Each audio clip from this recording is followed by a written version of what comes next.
All right, we are now recording. So thank you all again for joining us today for the Empowered Aid's virtual launch of our toolkit. Empowered Aid is funded by the State Department, United States State Department of and Population, Refugees, and Migration. So first, I will share with you a quick overview of the Global Women's Institute. We're a research institute that is based in the George Washington University in Washington, D.C. in the United States. We specialize in research on gender equality, women's empowerment, and particularly violence against women and girls prevention and response.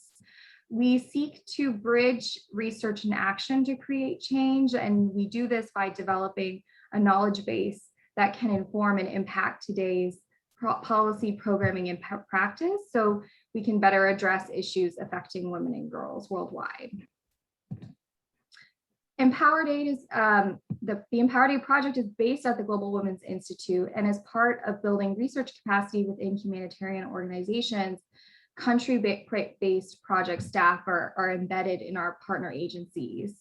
So as you can see on the slide, we're excited to have a number of the Empowered Aid team in our webinar today from Lebanon and Uganda who implemented the project in each country and will share their experiences and stories with you. So I will upload the speaker bios into the chat so you can take a look at them, and the speakers will briefly introduce themselves as they speak. So with that, I will turn it over to Alina Potts, the GWI's research scientist and principal investigator for the Empowered Aid project. Welcome, everyone. It's great to see all of you here in the chat. Many of you close colleagues and also members of the wider Empowered Aid family. So just to give a quick overview for those not familiar already with the project, it really grew out of my own and others' experience working in humanitarian responses for a number of years, seeing the issue of SEA and how little was being done to really address it, as we can see from these continued headlines where the problem persists. And so there's actually very little known about the magnitude of SEA in humanitarian context in terms of research data, and particularly when we look at aid delivery processes. So this means, how do people get food? How do they get shelter? How do they get water? These mechanisms can increase the risk of SEA within affected populations. If we think about distribution of aid, it's one of the most clear examples of a transfer of power happening and where people can abuse or misuse their power over others.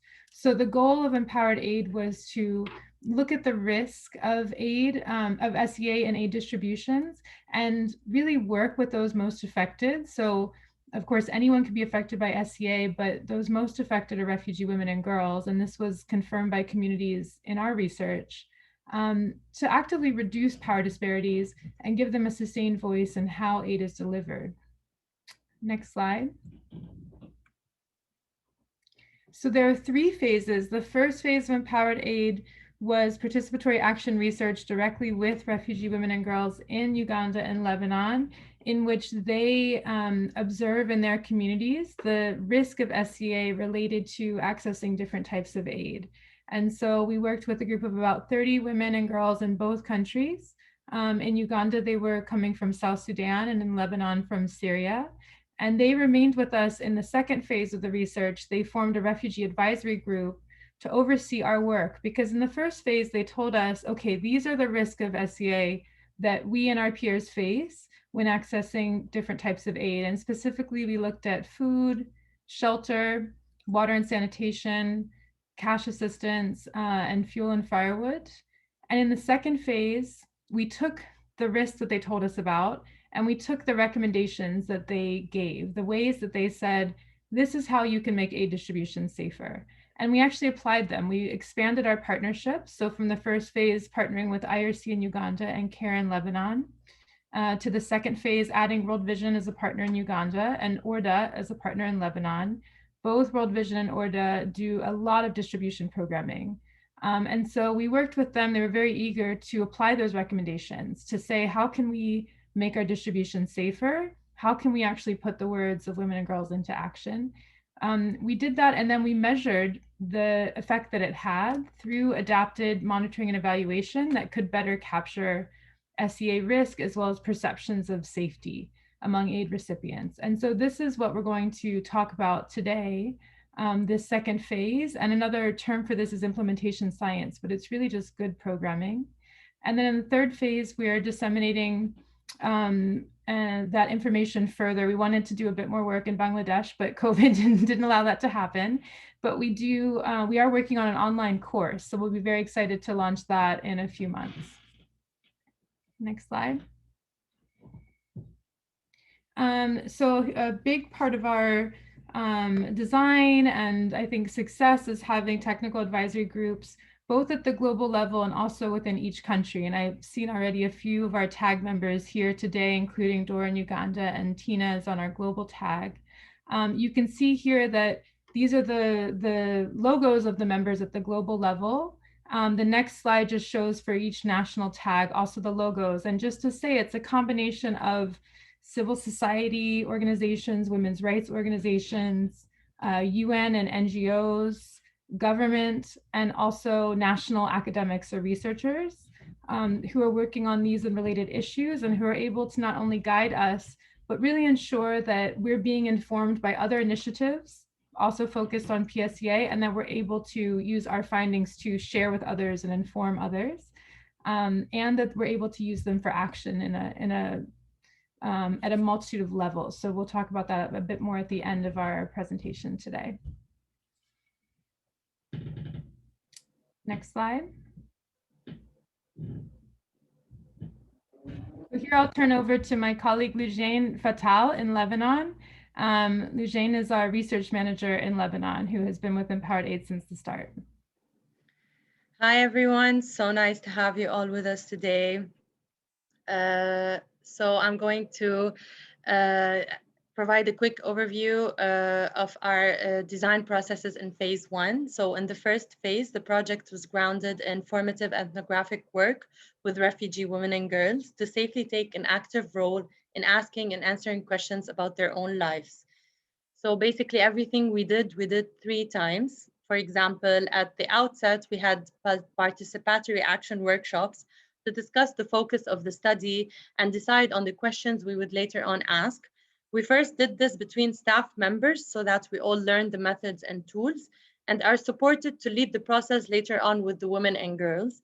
Then we held the same workshops with the women and girls themselves using visual and drama-based methods to ensure all are included regardless of whether they have the ability to read or write. Next slide, please, Liz. So women and girls called on aid agencies, governments, donors, and other humanitarian actors to put the following recommendations that they believe make aid distribution safer in place.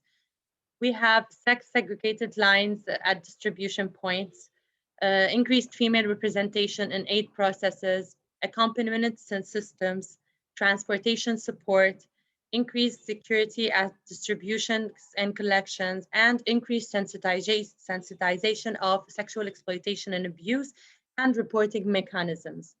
These common findings across both Lebanon and Uganda countries highlight that despite being from different contexts, women and girls have similar fears and face similar risks while accessing humanitarian aid that must be addressed by aid actors everywhere. We also have country-specific recommendations for Lebanon and Uganda due to their context or types of aid studies. For example, in Uganda, where the rural setting means distribution points are far apart, women and girls have to interact with the host community to collect water or firewood. This exacerbates existing power imbalances and can lead to perpetration of sexual exploitation and abuse in exchange for access of humanitarian aid. These are the Uganda specific and Lebanon specific recommendations on these slides. Okay.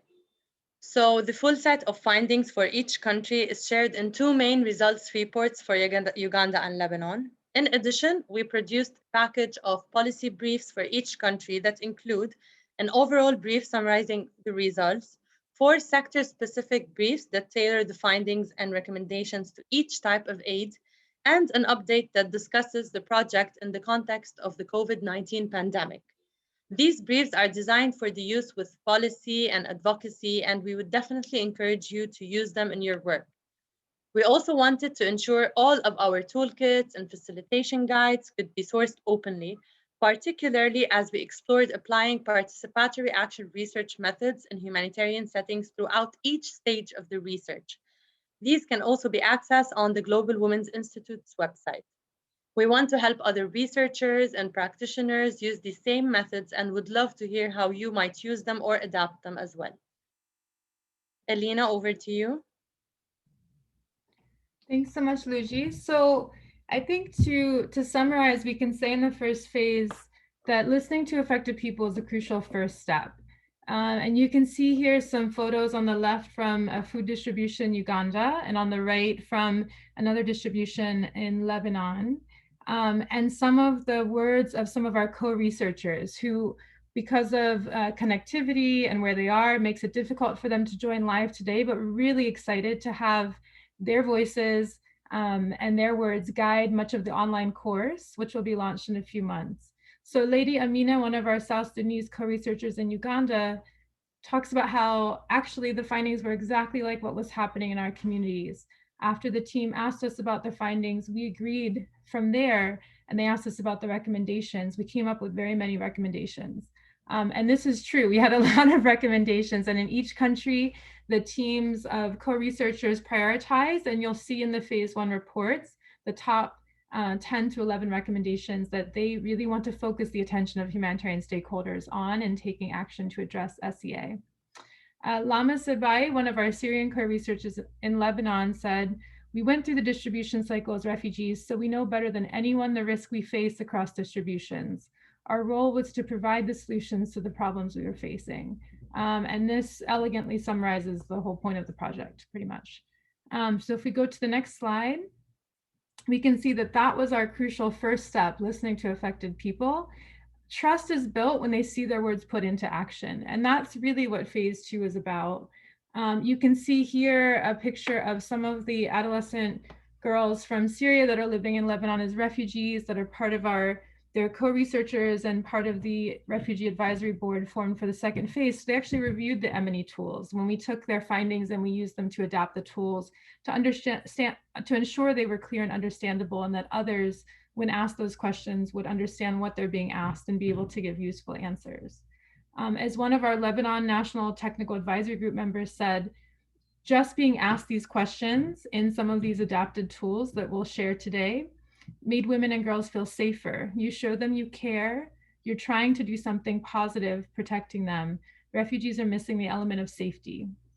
And in Uganda, one of our Empowered Aid research team members said, in phase 1, we were doing data collection with women. They would give us ideas on what they've seen, what they've experienced, and what could be done to solve those issues.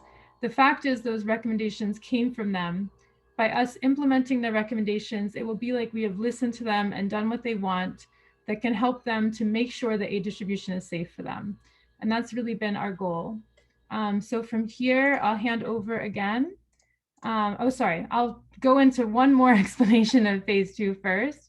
And this is just to say that when we were looking at ways to take the findings and apply them to monitoring and evaluation systems, we looked throughout the distribution cycle. So before the distribution, thinking about planning, how do you apply these recommendations to a distribution? So things like having more women staff, having sex segregated lines, having better lighting, making sure the security personnel have good training. So all of the things that Luigi was reviewing, we looked at during the distribution. And so some of the tools, particularly the safety audit and the PODQ, which stands for Point of Distribution Questionnaire, are tools that you can use during an aid distribution. The PODQ was developed specifically during COVID when it wasn't safe to ask a lot of questions. It wasn't safe to do necessarily surveys or focus groups. But at the same time, communities were very cut off from aid actors. Risk of SEA were arguably even higher. And so it was very important at that time the partners felt to be able to ask a few key questions to take a temperature check of how aid recipients, and particularly women and girls, were doing, given they were so cut off, and ensuring that they could address any urgent needs or risk. and then after the distribution. So that would be the household survey and the focus group discussions. And again, phase 2 is the point at which our partners in World Vision and Audit joined the project. And really our goal was to not only apply the recommendations to actual distributions, but to measure how they work in a relatively short period of time, looking at change in perception of safety and risk that we measured through these tools. And again, these tools were grounded in women and girls' conceptions of what constitutes safety, which we learned through phase 1. So by demonstrating how to put their recommendations into action, we aim to show that this is feasible in refugee context and that even small changes can make existing M&E tools more fit for purpose to reduce SCA risk. And with that, I will hand over to Lijane again. Thank you, Elena. So as was previously mentioned, in the second year of Empowered Aid, the project builds off issues identified and prioritized in year 1 by the women and girls to test the adapted distribution models. In Lebanon, we had 2 pilots. We had the fuel pilot first, and then we had the food pilot.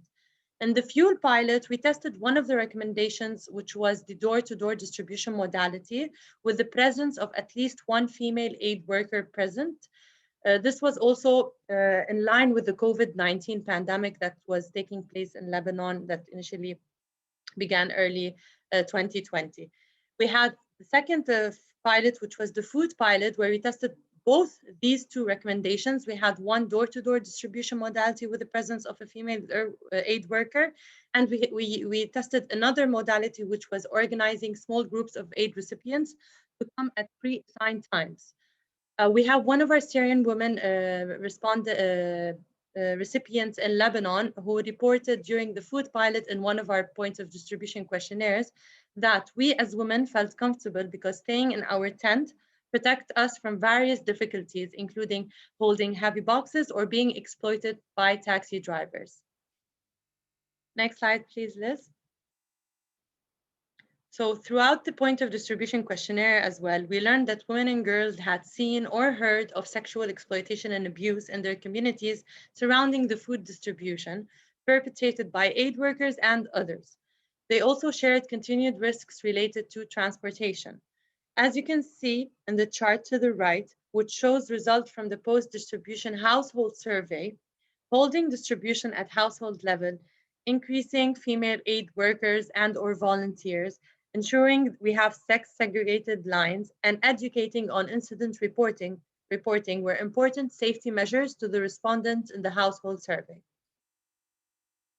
Hope, over to you.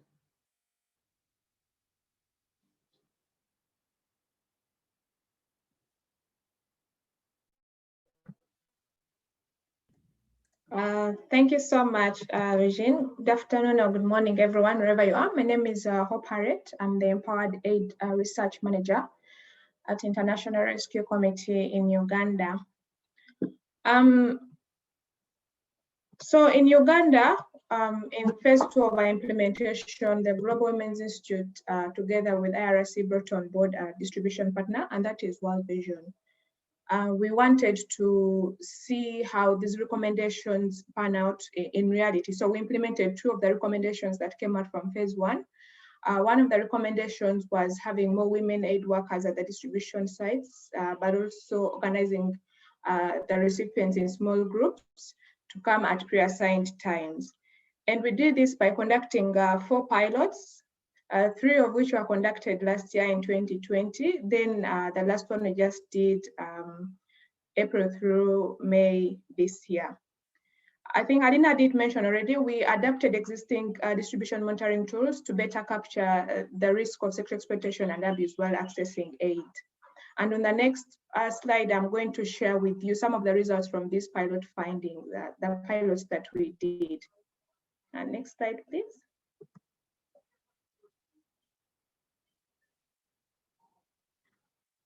In the wake of COVID-19 pandemic and lockdown, we learned that there was increased risk of sexual exploitation and abuse in the communities.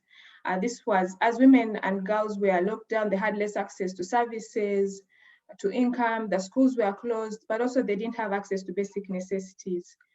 And from one of our of the pilots, we learned that 73 of the women food aid recipients reported fear during at least one point in the distribution process since COVID-19 restrictions began.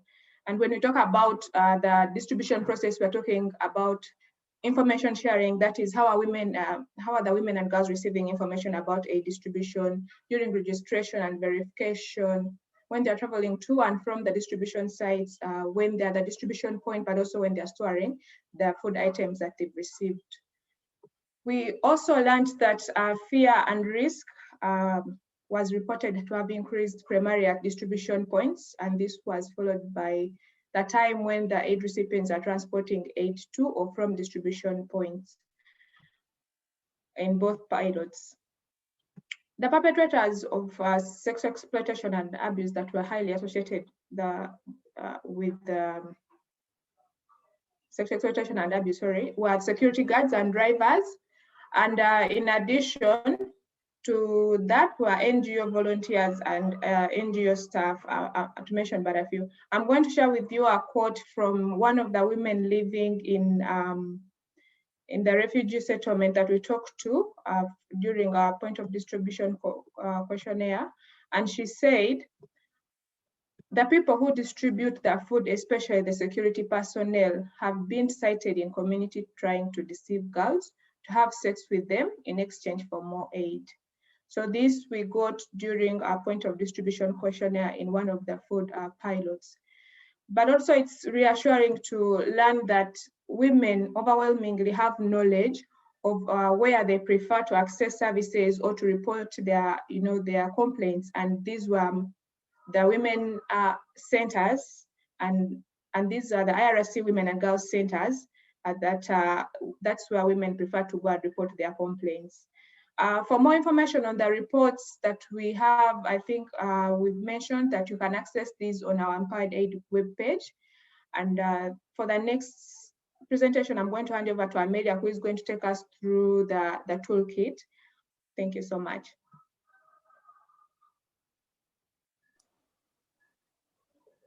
Thank you, Hope. Hi, everyone. My name is Amelia Reese Masterson, and I'm a research consultant with Empowered Aid. I've been primarily supporting the care team in Lebanon. So I want to just talk about who this toolkit is for, what's included, and go through it. So the toolkit was designed to be used by humanitarian aid workers who are involved in aid distributions, monitoring and evaluation staff, and also researchers. So there are 4 main tools which have largely been adapted from tools that humanitarian organizations already used in distribution monitoring. And those include the safety audit. This is an observational tool used at the point of distribution. The point of distribution questionnaire, which Alina mentioned, can be used particularly in settings where a longer survey may not be possible at the distribution. A household survey, which is part of post-distribution monitoring, and a focus group discussion guide, which also is intended to be used after distribution. And every tool in the toolkit comes with guidance on how to plan for using the tool, how to train staff, how to administer the tool, analyze the data, and write up findings for action. As well as an example of how the Empowered Aid team use these tools in Uganda or Lebanon. Next slide, please.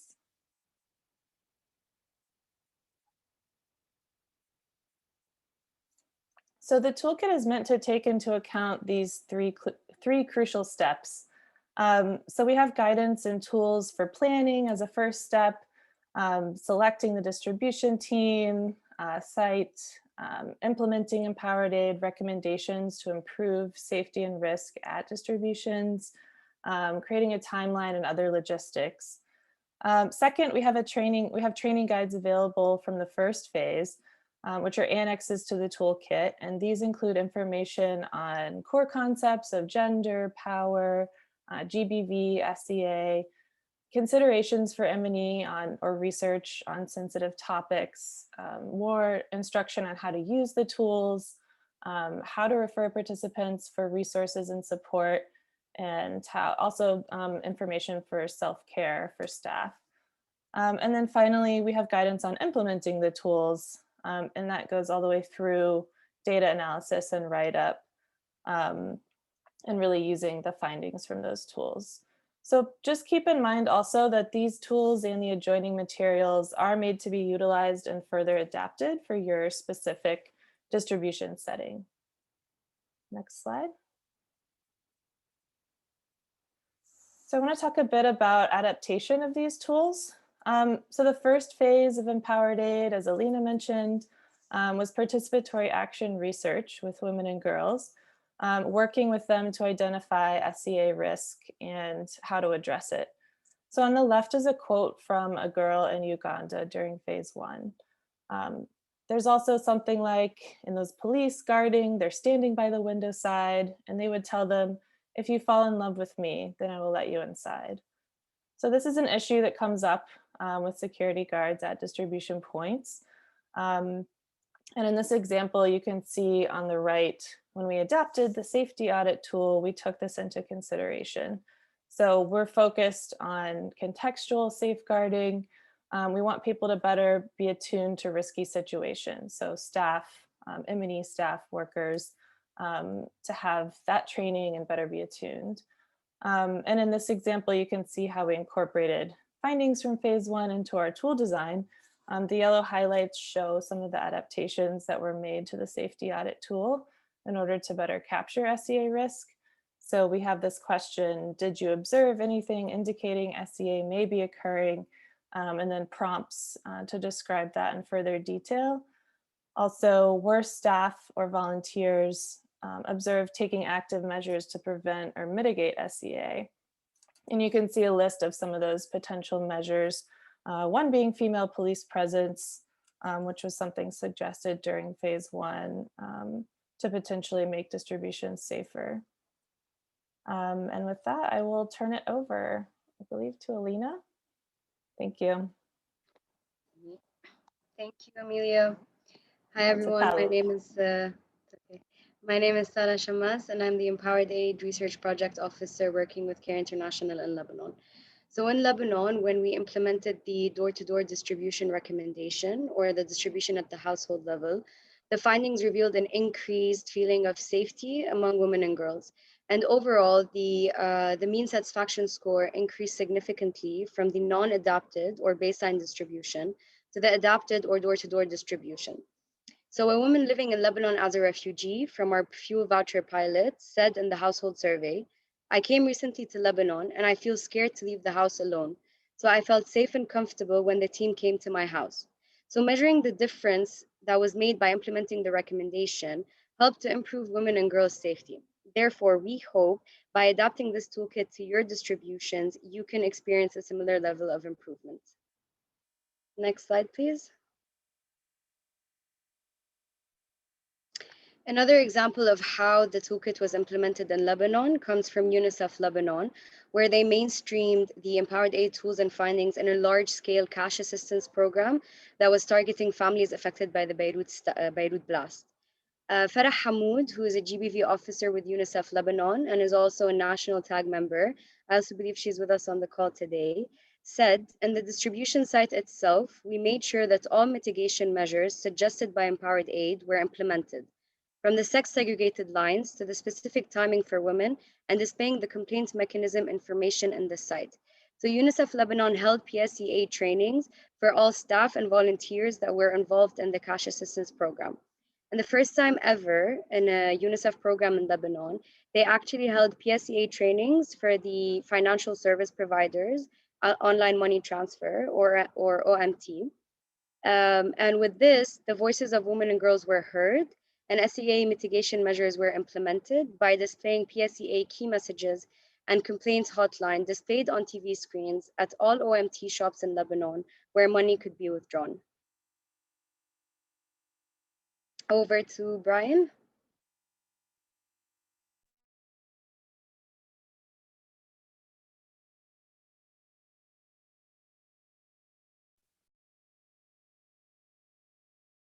Yeah, thank you so much. My name is Godfrey Tuesday. and I will present what has so far been done as a result of the findings and recommendations from the Empowered Aid project. I'm the monitoring and evaluation coordinator for World Vision Uganda. Empowered Aid impact can be seen throughout World Vision's food distributions in the BDPD settlement. For example, one of the recommendations was implementing sex segregated lines for both men and women, and it has turned out to be a safer model. And from the studies, women really appreciated it. And this avoids unnecessary contact and bad touches with women, thus mitigating sexual exploitation and abuse. Then also, secondly, to improve information uptake on sexual exploitation and abuse, we have incorporated messages in the pre-address. Pre-address, this is done before distributions are started in the morning, and we have deliberately made sure that we have the information packaged in there so that beneficiaries can know how to report sexual exploitation and abuse, and also how to identify those cases and how to use the available reporting channels. And this is one of the Empowered Aid recommendation as per the study. Over to you, Brian, for the next points. Thank you, Godfrey. And I am Brian Masiko. I work as the Monitoring, Evaluation, Accountability, and Learning Officer with World Vision, West Nile Refugee Response, with the General Food Assistance, where we had the pilot studies. In addition to what Godfrey has shared, we had a normal distribution and the adapted distribution, where the adapted distribution was subjected to treatment with trainings and increased number of female aid workers in the distribution. And with the study, we found out that there was more safety in the adapted distribution, where we had more aid workers who were women, than in the normal distribution, where distributions were running normally with the normal routine. And so as World Vision, we made it a point that going forward, we ensure that we have an increased number of women aid workers in the distributions. For example, with the creation of the new structures, we ensured that 65% of the aid workers are women in all structures across. And we also made sure, as we were increasing security guards from 2 to 4, we ensured that the 2 are women aid workers. And this has created a safety net for women and girls in accessing food aid and other aid distributions. Secondly, as it was noted that most aid recipients were complaining of abuse from the security guards, it was recommended that we have trainings for all groups of security guards that we engage in distributions. And we have ensured that every structure, every team that involved in the training in the distribution are subjected to these trainings, a set of SAYA trainings to mitigate any effect, to mitigate any abuse that might come with engaging staff that are not trained. Thank you so much. Over to you.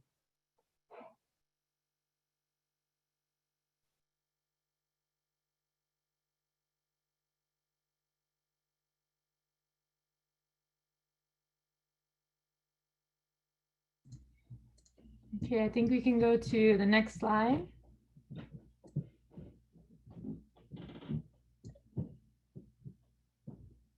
Wonderful. And do we have our colleague Fred? Yeah. Hi, Fred. Thank you, everyone who is watching us. I'm called Fred Nero. I work as the Gender and Protection Officer of the World Vision based here in Bidibidi. I'm just going to talk something brief on the training, just to bring you on board. During phase 1 of the project and during the dignity kit distribution, there were a number of women and girls that were talked to. And among the women and girls who were talked to, most of them mentioned, among others, they see perpetrators to be the truck drivers. In Bidibidi, World Vision is leading in food distribution, but World Vision does not work alone. There are other stakeholders who are involved, including also World Vision has a community volunteers who help to work within the FDP. We have the security guards that have been mentioned. We have other protection partners also who comes to work at the FDP during food distribution. Now we talked about the truck drivers training. How did this one comes in? Truck drivers are one of the stakeholders in the food distribution because for them, they transport food up to the FDP where foods are offloaded to be stacked for the next distribution. So in this process, the women and girls made mention to the team that when the foods are being offloaded, sometimes the foods are in a big quantity and it takes like 2 or 3 days to get offloaded from the truck. And in the process, these truck drivers, they mingle within the community, within the refugee community. And this one, the women and girls mentioned that they actually perpetrate fear risk against them. The team that is the Empowered Aid team, IRC and World Vision here on the ground, we had to make sure that we arrange for a training for the truck drivers, which is one of its kind as a result of the recommendation that has come out from this wonderful research finding of Empowered Aid. So we had to train the truck drivers on the prevention of sexual exploitation and abuse as they transport the food. We train them on GBV, fear prevention, gender concept, so that our women and girls feel safe whenever they see them transporting food. As you can see from that slide there, the pictures, that was the truck drivers that were trained by a team of World Vision and IRC. They were really very happy for the content they received during the training, and they promised that they will cascade it to the rest of the drivers who did not get the chance. And maybe to end with is that during the training, all the categories of participant trained has really helped to validate the finding that has already been mentioned above there. Because in one of the recommendations, the women and girls say that some of these perpetrators, they need to be talked to. And that has also led to us training even the staff, World Vision staff, the community structures also who participated in the adapted distribution that was mentioned by my colleague were all trained. And also during the process of collecting data, the enumerators and translators that were hired, we also had to first train them on the SEER concept so that when they get down to collect data, they really know what kind of information they can pick from the team. Thank you, and back to you, Alina. Thank you so much, Fred. So you can see how, we work with a dynamic team that is ready and proactive in applying these findings and sharing a lot of experience around that. So we welcome questions in the discussion period, but we are going to close out the formal part of our presentation now by just sharing with you, how you can find the toolkit, where it is. Gloria, you were just asking about this. I was just actually typing an answer to you, but I'll answer it live. So if you go to the Global Women's Institute website, and I'll put that in the chat, we have an Empowered Aid page. Now the main page overviews the whole study. You can scroll down and really read the story of the first phase, and we'll be adding the second phase there. You'll see underneath the main page, there's an Empowered Aid resources page. And this page is where we put everything we have, because we want to be open source. We want to be sharing. We want you to take these things and adapt them and use them as you see fit. So we have our first tab, which is reports, policy briefs, and articles. And all of the phase 1 reports and briefs that Luigi spoke about earlier are there. The manuals and toolkits tab is the middle tab. You'll see this toolkit for planning and monitoring safer aid distributions is on the top right now. It's the newest tool, so you can find it there. If you scroll down, you'll find various other facilitation guides, training guides that we developed on the participatory action research, on our participatory action analysis process from the first phase, on our reflection process, which is about reflecting on our own power as different, members of the team hold different amounts of power. All of that is there. And then the final tab, presentations, blogs, and podcast, is as it says. It will have this recording of this launch up. It has the recording of the launch of the phase 1 products, and then a number of other speaking engagements that members of the team have been involved in. Importantly for this toolkit, we wanted to both share a lot of examples and supplementary materials and not overwhelm people too much. So what we decided to do was to keep the toolkit itself relatively short and easy to scroll through with a lot of, visuals and kind of quick reminders. And some key annexes, and then all of the supplementary materials are in a shared drive, which you can access. The link is in the toolkit. And in this shared drive, you'll see that's the box on the right. For each tool, there's a whole folder that has things like examples of data analysis sheets, templates for writing up findings for action, examples of reports that we've written. And the reason for this is that we found in terms of training on using the adapted tools, collecting data, that's relatively easy to do. But when it comes to analyzing the data and writing it up for action, there's a bigger gap there. It can be more difficult to do. And so we really wanted to demystify that process and share what we used so that we can hopefully support others to do that. And we're currently applying for funding to be able to offer some more in-depth support on that implementation gap. So again, all of the materials are there. We encourage you to use them. Let me go to the next slide. We also have a feedback survey. It's a SurveyMonkey. It's in the toolkit. You can go to the SurveyMonkey anytime, as many times as you like, and give us feedback. We want to hear, how are you using the toolkit? What are you using it for? What's missing, or what do you think needs to be changed? What would you like to see in the future? And we'll do our best to kind of meet those resource requests, or maybe work with you. Maybe it's something that you want to contribute and you're able to contribute, or you're already contributing and we can link to it. This is particularly important as we develop the course. We're doing our best to link to the work that many of you are doing already and make sure that we're not duplicating, but we're part of the wider ecosystem of those working on PSEA. Next slide.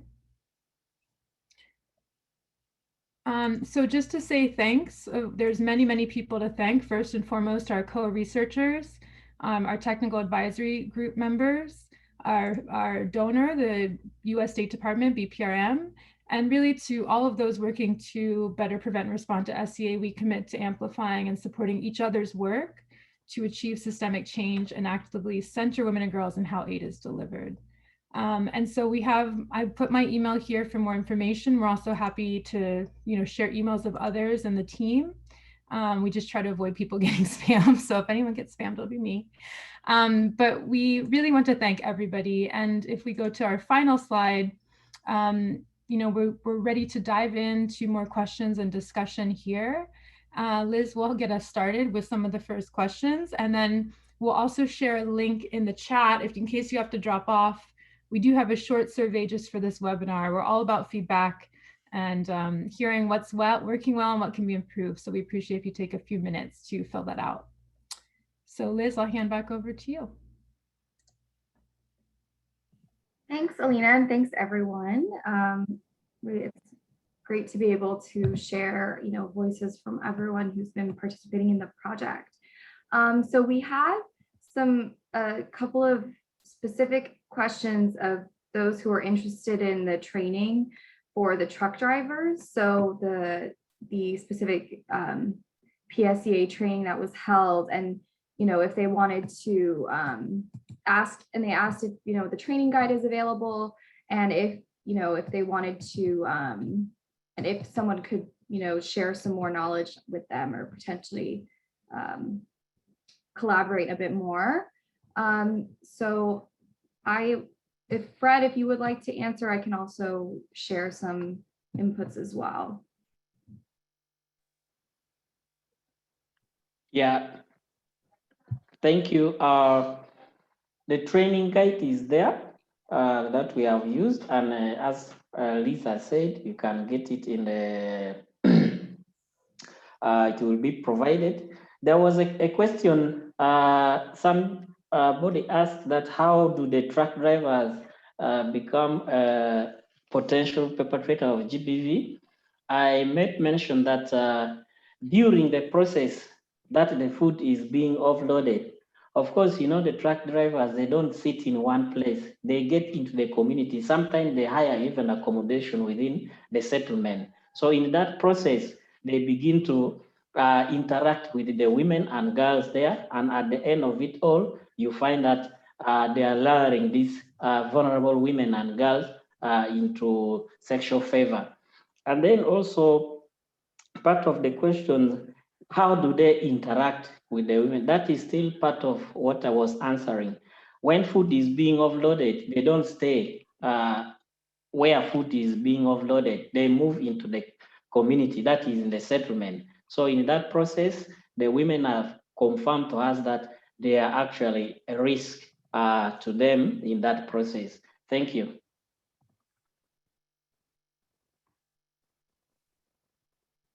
I'm wondering if any other members of the research team in either Uganda or Lebanon would like to speak to that question, both about the training and also about the risks that can be faced during transport, because this is actually something that came out strongly in both contexts. And even though Uganda, we were working in Bidi settlement, it's a very rural area. In Lebanon, we were working in both urban, peri-urban, and rural settings. So even the diverse context, this came out very strongly across both.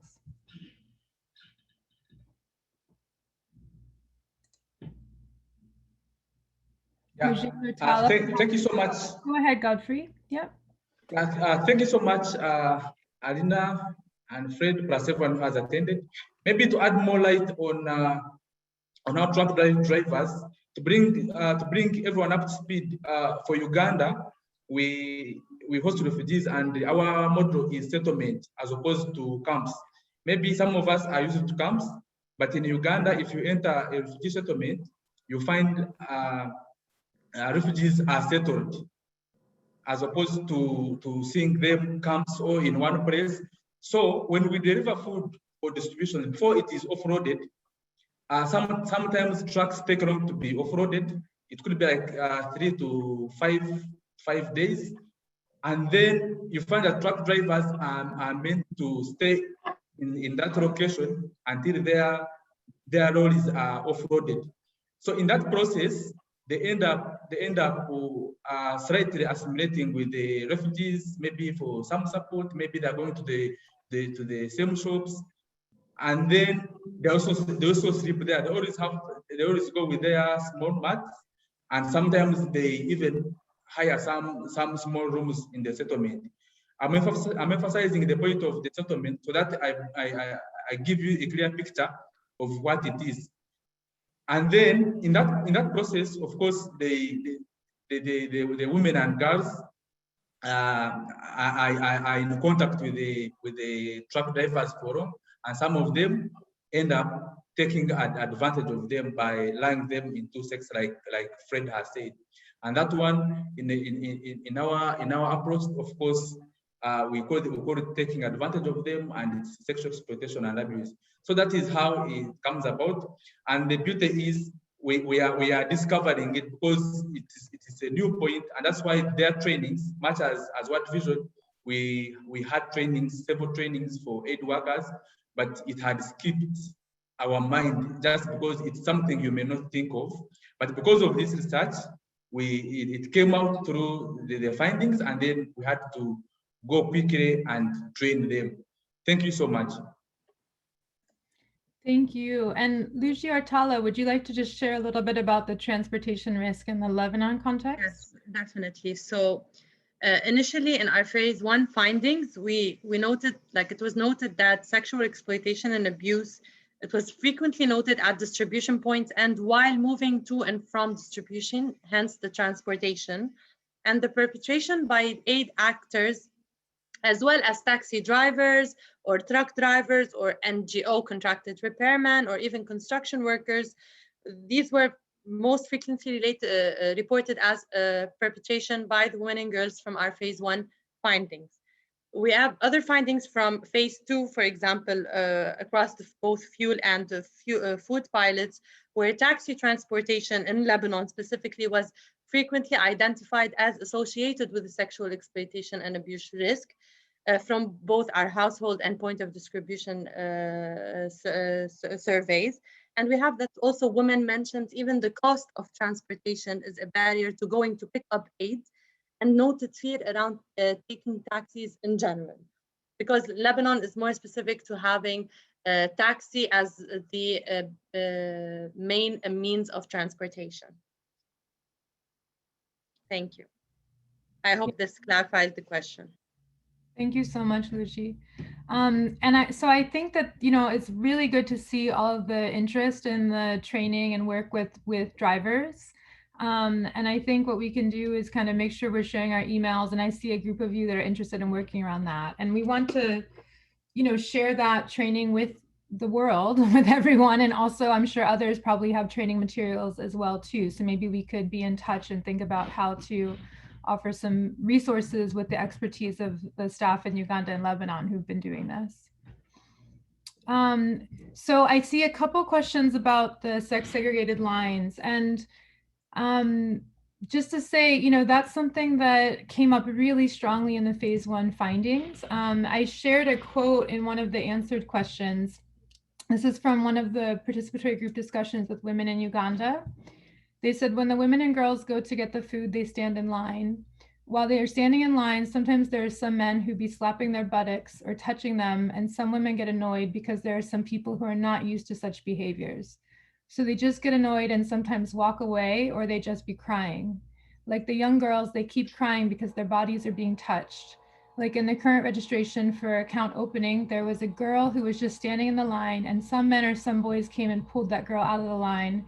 They slapped her and the girl was crying. So a certain woman came and took that girl in front to be served fast.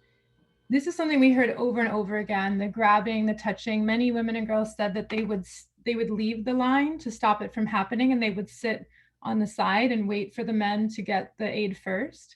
And this is actually one of the ways that the link between SCA and other forms of GBV came out in the research as well, in that women described, stepping out of line because of the harassment and abuse they were facing, waiting, and then coming home late and having their male partners angry at them and accusing them of having other relations, and that's why they were out late, accusing them of infidelity, and then abusing them at home. And so you can see a link between SCA and intimate partner violence in that example. So it's something that came out really strongly, and as the World Vision team shared their experience with it, it's something that is relatively easy to do. People can self-identify which line they go into, but can really offer some physical safety and security in what can be very dangerous settings. So I just wanted to share that quote in case others didn't see the Q&A box. And I think we have so many good questions, so Liz and I are doing our best to summarize them. While we get the next one ready, I see a question from Olga, who is one of our key partners from here in Lebanon First and now in the global tag with ActionAid. How do you work to ensure balance between, on the one hand, protecting women and girls, for example, by distributing aid to their houses, and on the other hand, not isolating them? I think this is a wonderful question. Hope, I'm wondering if you want to kick us off maybe with some reflections on this question. Yeah, sure. Thank you, Alina. And thank you, Olga. That's a very good question. So how do we ensure balance between, on the one hand, protecting the women and girls and, and not isolating them? So after we learned that there's an increased risk of sexual exploitation and abuse during access of distribution, when they're accessing aid, one of the things that we did, especially in the Lebanon team, was, do the door-to-door distributions. And this is only just for the access of aid, because the women and girls are able to still participate in other activities or be able to access other services. For example, at the IRC, they have the Women's Center. They're able to still access services from there. They have various avenues where they can still access different services, which are safe for them, which we ensure are safe for them. So this doesn't mean that just because we are doing door-to-door mobilization or door-to-door, aid distribution, we are cutting them off. We are still engaging them deliberately by creating different spaces where they can still take part in other activities as well.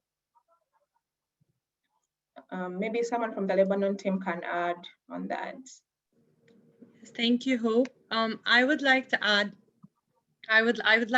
that the most important way we can do that and ensure that we are not isolating them is first by participation. Like, this is the essential element of the project. And then that by recognizing them as the experts in contextual safeguarding and actively engaging them in the mechanisms that we are designing to improve access to aid and protection against sexual exploitation and abuse. I'm sorry, I have construction work here next to me, so I'm sorry for the background. No worries. Would anyone else like to add? I think it's a great point of reflection, and it's difficult to balance, right? Nothing is perfect, so there's always a weighing of risk and benefits. If any other team members want to add, please jump in now. Add something.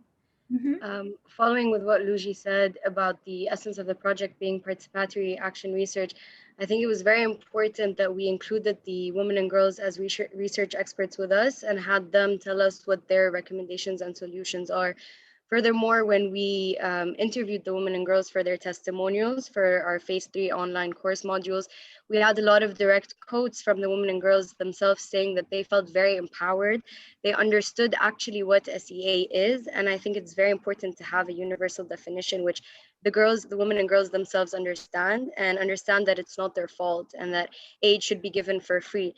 And I think when you do that, you empower the women and girls themselves, and that they take that knowledge and they pass it on to other women and girls in their communities as well, to their daughters. And I heard a lot of the women say how they felt empowered enough to help themselves and to teach their daughters what SEA is and how it's not their fault and how aid distribution actually should be carried.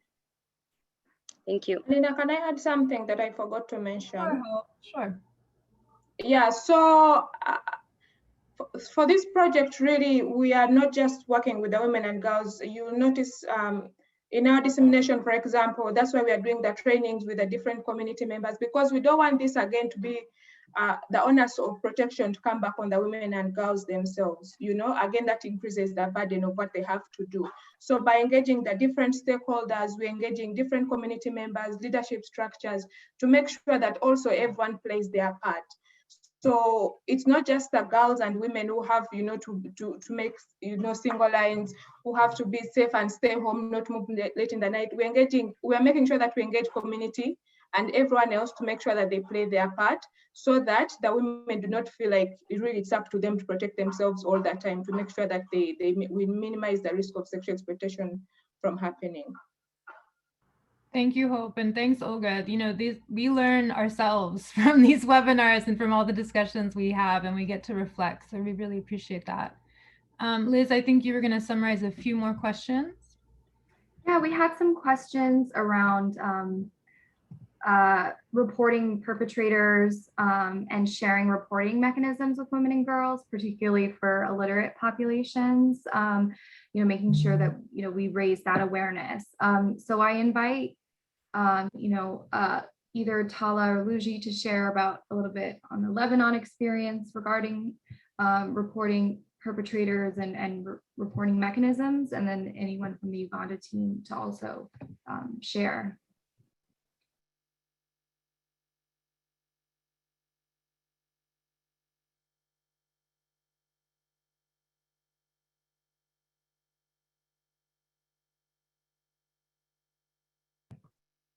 Luigi or Tala, do you want to talk a little bit about that in Lebanon? And I think this is a great question to talk about in both countries, but maybe Luigi and Tala for Lebanon, how we work with other actors too. And so CARE's role on in the PSEA network and the work we do with the PSEA network and the tag, so how we can use this to inform what's going on in terms of reporting and complaint mechanisms and making sure they are accessible, right? You don't need to be able to read to use them. Yeah, I can touch a little bit on this. So specifically in our distributions, first of all, to ensure that illiterate and semi-illiterate people are informed about the referral mechanisms, we used a lot of visuals. So we made sure that the way we transfer this information is visualized in all sorts of arts or drama. Another thing, as Alina said, is that we are part of the PSA network in Lebanon. And so we have identified the PSA focal point for all the data that are part of the distribution team. And they are aware of who this focal point is, and they have their number ready on hand in case anyone approaches them, either during the point of distribution questionnaire when a beneficiary is distressed and is in need of a number, to give them this number right away, or whether to display it on a small discrete flyer that's visualized and is accessible to all. And I think another example is the one that I presented earlier, which Unicef and Lebanon implemented, and that is that they put the number for the hotline mechanisms in Lebanon that are part of the PSA network. It was visualized in a flyer at all the OMT, or the online money transfer offices. So I think it's one, very important to have this focal point identified with the number identified. Two, coming up with ways to visualize it to take into consideration illiterate and semi-illiterate people. And three, coming up with discrete ways to disseminate this number as well. Because we all know that some of the aid workers themselves could be perpetrators of SEA. So we need to make sure how to protect the beneficiary or the woman or girl we're speaking to from those possible perpetrators as well. I hope this clarifies the question. Thank you, Tala. If there's anyone from the Uganda team who would also like to add regarding perpetrators, feel free. I'll also say, for Empowered AIDS research, we really, wanted to emphasize looking at prevention and looking at and listening to women and girls' voices and what sexual risk around sexual exploitation and abuse could be. So we weren't looking for specific incidents, specific perpetrators, and reporting those. We were trying to get a better understanding of the landscape, and also how can we better put in place mechanisms to protect women and girls, even without having to, identify perpetrators or report, making sure services are still in place, because we know that reporting can also be a hindrance to women and girls accessing services. Yes, thanks, Liz. And we did have referral mechanisms in place so that any reports that arose could be referred to and addressed appropriately. And this is so key for any research or action in this and all programming. I'd like to move on. We have a couple more great questions I think we can get to before ending. So Talata asks, what kind of distribution is supposed to be done from door to door?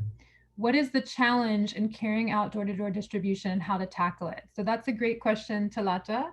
I think the Lebanon team is particularly well placed to answer this, as that was one of the recommendations trialed there in a couple different ways. So Lucia and Tala, I'd like to invite you to reflect on both the benefits of door-to-door and also some of the challenges.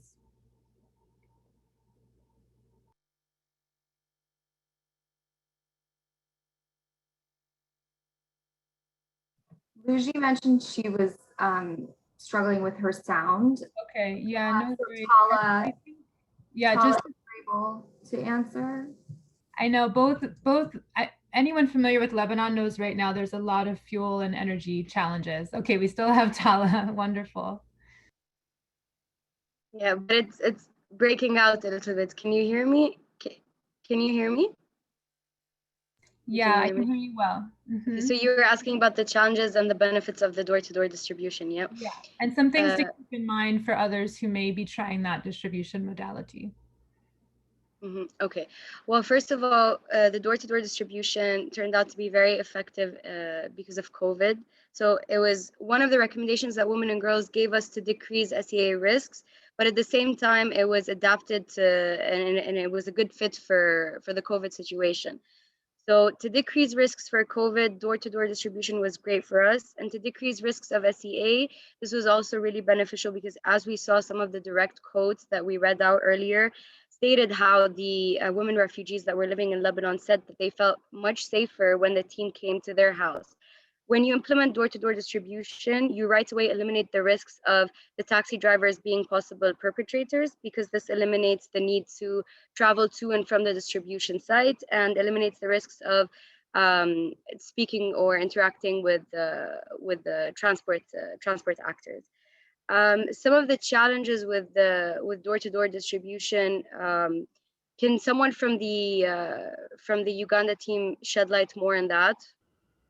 I can speak to that because we didn't do as much of that in Uganda, but just to say, you know, there's a real balance between the request for that, for the reasons that Tala mentioned, and also acknowledging there's also risk if particularly women cited, you know, if male aid workers are coming to their homes alone, that was seen as a risk. So a really important part of that recommendation was having those mixed teams, so that, or having, you know, women aid workers come to the door. We realize it's not always possible, but particularly the context in Lebanon where you have a lot of smaller settlements actually makes this very feasible. And also under COVID, it was actually, we found a few of the recommendations really aligned with COVID safety measures in terms of physical distancing and not having a lot of people crowded into one space. And we'd be happy to engage further. And if there are ways that you're implementing that, Talata, and you want to reflect back, you know, we can have the relevant team members work on that with you. We're happy to do that. Georgie Lund has an excellent question. So through your interviews and work directly with women and girls, did you have specific recommendations for girls or children, in particular mitigations for risk to child-headed households? Are there any specific practices for children which you can recommend? So we did have some, you know, risk, vulnerability, especially recognized for child-headed households. And I'd like to invite any members of the Uganda and Lebanon team just to reflect on some of those adolescent-specific findings. The girls engaged in our research were, the youngest were 15 years old, so it was 15 years old and up. So we work specifically with adolescents, but engaging with both the women and girls, and we also talked with refugee men and boys, with host community members, with people living with disabilities and other vulnerabilities. And so something that came out across all those groups were some of the increased risks that children and adolescents face, but also the ways that they themselves, you know, feel power to be part of addressing these risks and have great ideas for doing so. So maybe we could have some members of the Uganda team kick us off, as we were just hearing from the Lebanon team.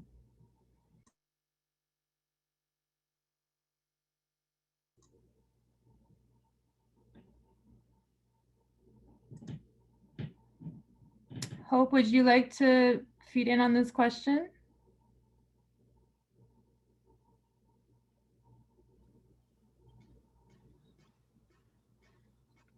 Thank you, Alina.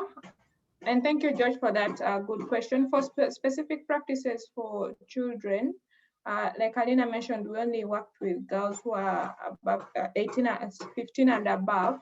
But what we learned in the wake of COVID-19, for example, was the increased teenage pregnancies and early marriages that were happening during in the wake of the pandemic. And so during our dissemination meetings, we're quite keen on ensuring that we're working with different partners, first of all, who work with children.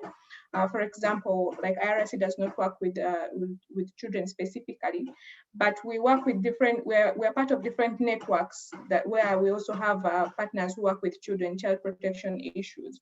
So working with them to ensure that they're having conversations with community members about early marriage and also teenage pregnancies. We've also worked with projects within IRC, for example, like early marriage, which works with children who are below a certain age, who have gotten pregnant. So the specific recommendations for children really that we have at the moment are based on the results that we saw that came out as a result of the pandemic, which is the increased teenage pregnancies and also the early marriage. Maybe someone else can add on to that. Thank you, Hope. We have Harriet Coley joining, who I don't think we can share the mic, unfortunately, but she was our research manager in Uganda for the first phase, and I think has a lot to say about this. So Harriet, if you're still on, please feel free to type in the chat. I will just say a few quick things that we saw. The issue that Hope mentioned of pregnancy resulting from SEA was a big one. This was particularly discussed in Uganda. And some of the girls talked about, for example, we did an exercise around when they feel they have power and lack power. And some of them brought out the decision over what to do with that pregnancy was an area where they felt like they lacked power and like their families or communities were telling them what to do and they didn't have any voice in that. So I think, for those working on early pregnancies, on forced and child marriage, there's a lot of overlap here and connections that maybe will be worth bringing out further, and particularly, making sure that girls and other adolescents, children are included in research, are included as knowers and as experts. And we saw the need to, for example, put in place childcare so that adolescents with children could still join the workshops and be participants, and things like that can be really important in ensuring that participation. There's been an excellent toolkit that just came out from Save the Children that is about child participation in research, and there's a small case study from Empowered Aid in there, but a lot of other great resources. I think I'm just trying to make sure as we get to our last 10 minutes that we're really capturing all the questions. I agree, Rosie, the door-to-door approach, it can require a lot of human resources, but sometimes it actually can be about the same. And I think it just depends on the context and what's appropriate for that context. And I think this is something that, if the Lebanon team wants to say any more about that, about the human resources, the comparison in terms of time, we welcome you to. We know the connection may be getting a little iffy there. But this is something that we're happy to speak more about. So you're welcome to contact us and we can kind of share further information. We also have the full reports from each of the pilots on the website and in the annexes as well of the toolkit. So we did 7 pilots, 3 in Lebanon, 4 in Uganda.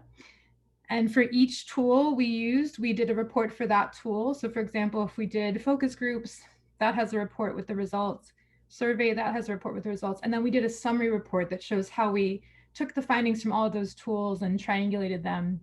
And you'll see a lot more there, a lot more detail about that. So that might be a good place to go as well.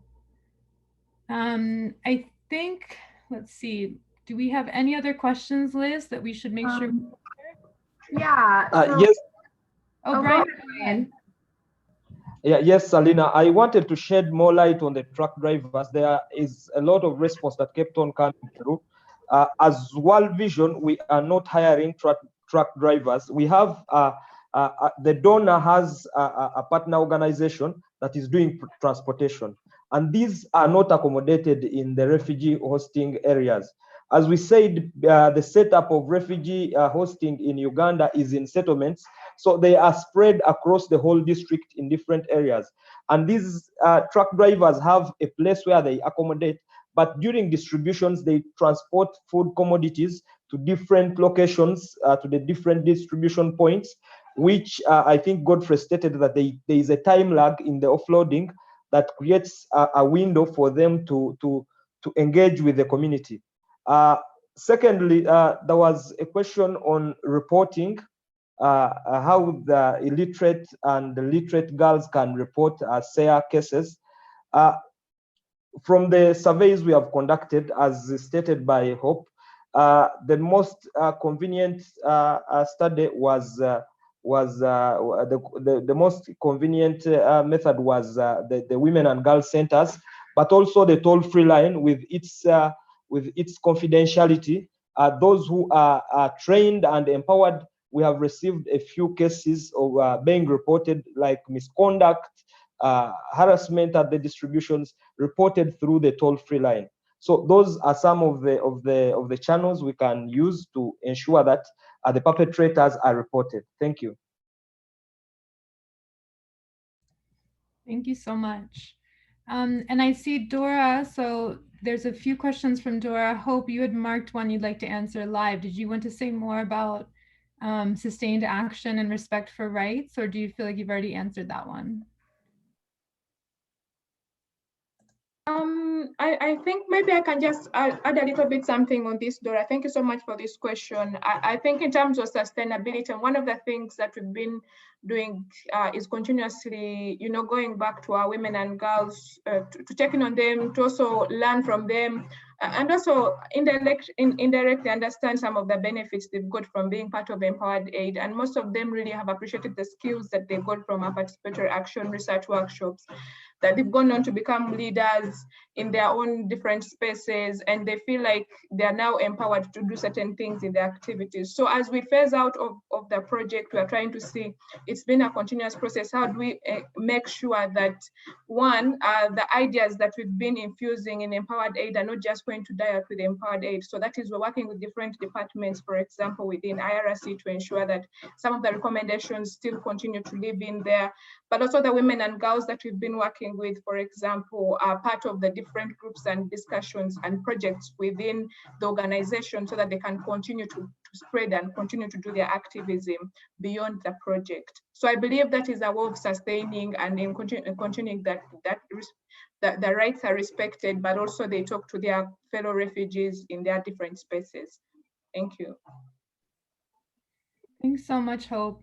And we have seen a lot of, uptake of Empowered Aid findings and recommendations, both within Uganda and Lebanon. And again, we have active technical advisory groups that are really ensuring this is shared in coordination meetings, the PSE network, et cetera, and globally. And one example, we had our global advisory group member, Tina Tunde from the International Federation of Red Cross and Red Crescent Societies with us earlier. She had to leave, but she's now with IFRC in Niger, and they've actually incorporated Empowered Aid in a job description for their PSEA delegate that really requires that role to consult directly with local women's groups and ensure that that's part of how they're coordinating their work around PSEA. So that's been just one example, but great to see.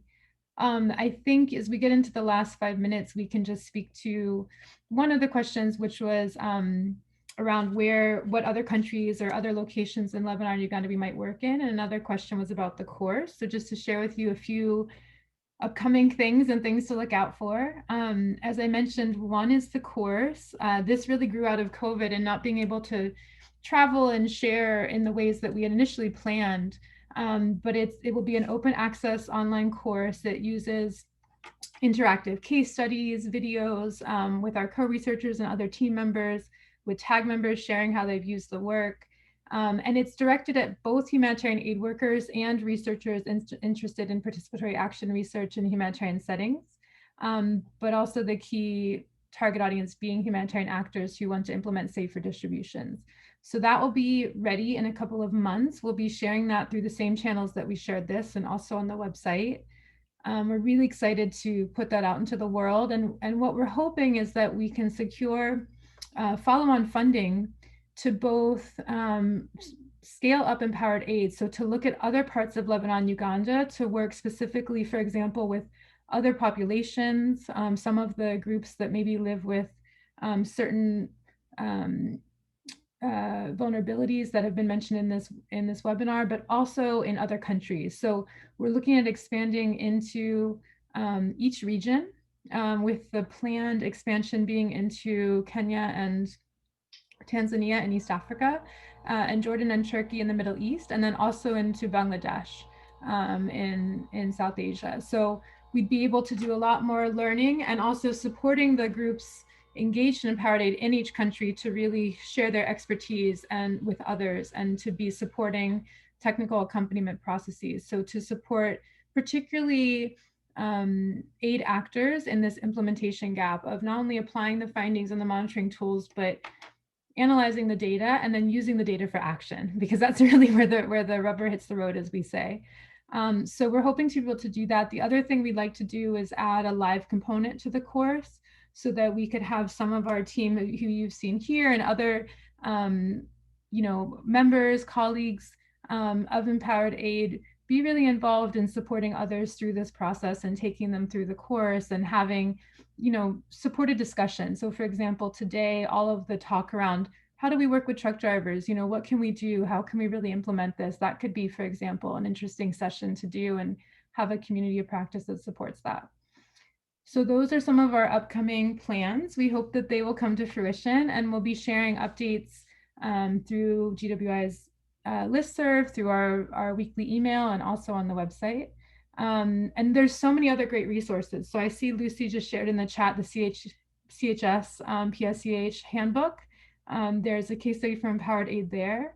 I mentioned before the toolkit on including children in research. There's the Resource and Support Hub, which is a great clearinghouse for resources on PSEA. And I think, you know, we really want to just keep sharing and learning from each other. So I'll take a moment just to say thank you and let each of the other panelists say thank you as we sign off, and we hope to keep the conversation going. And we will share one more time in the chat the Survey Monkey if you can give us feedback on the webinar. So please, everyone, feel free to unmute and say thank you and goodbye and whatever. Thank you, everyone. Thank you very much so for much, the everyone. conversations, reflections. Thank you. Thanks for joining. Thank you, Hopefully to everyone. keep the Thank you for conversation attending. going. Thank you for joining. Thank you for joining. Thanks, everyone. Thank you, everyone. Bye-bye. Thank you. Thank you, everyone. Bye. Don't forget to give us feedback about the webinar. Yes.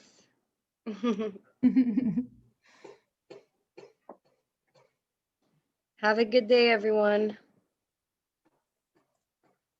Bye. And if you're still on, we have some materials on the website, and please also feel free to get in touch about training.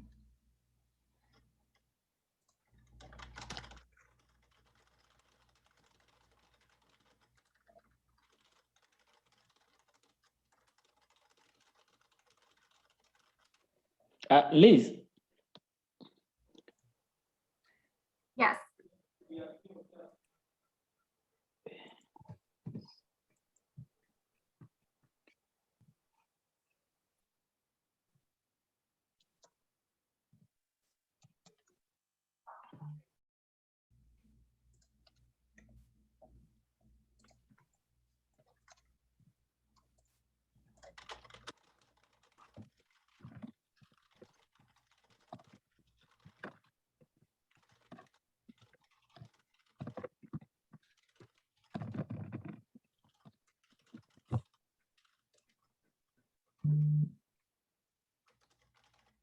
Recording. Recording.